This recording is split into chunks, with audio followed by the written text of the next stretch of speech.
Hello, good morning mga kabady, mga kapatid. Welcome sa aking vlog. Ngayon ng unang araw ng linggo, Thursday, dito sa Saudi Arabia.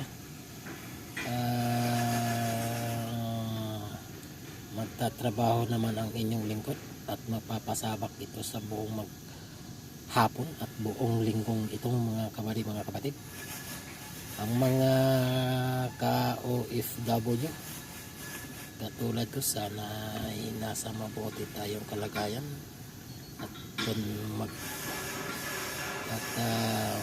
magiging mapagmatyag tayo ng ating sarili.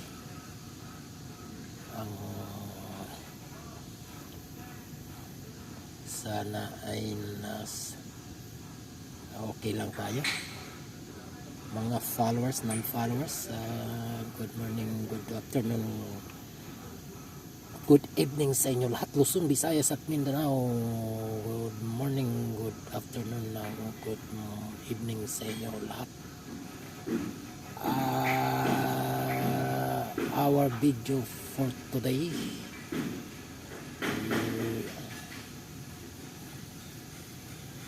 we will to check the Hyundai Accent 2020 model, mga kabady, mga kapatid. The problem is the transmission. I don't, he said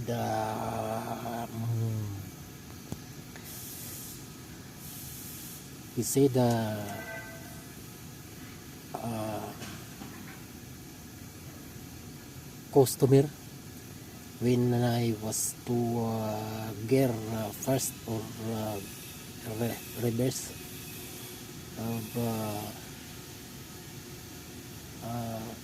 going to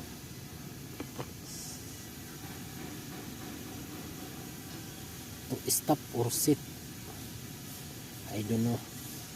So no problem, the transmission is good, but also no good, no good, okay, all normal. And especially the cluster fan is not coming any light, see.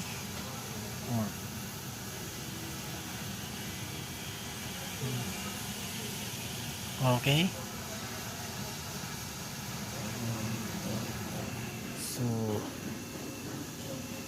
so we will proceed to report. That's as you can see to the customer. We would to confirm the transmission is normal, and also the other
okay. So yun lang mga kabady, mga kapatid. Maraming salamat sa inyong pagsubaybay at pagsuporta ng aking mga video. Sana ay hindi kayo magsawa, no?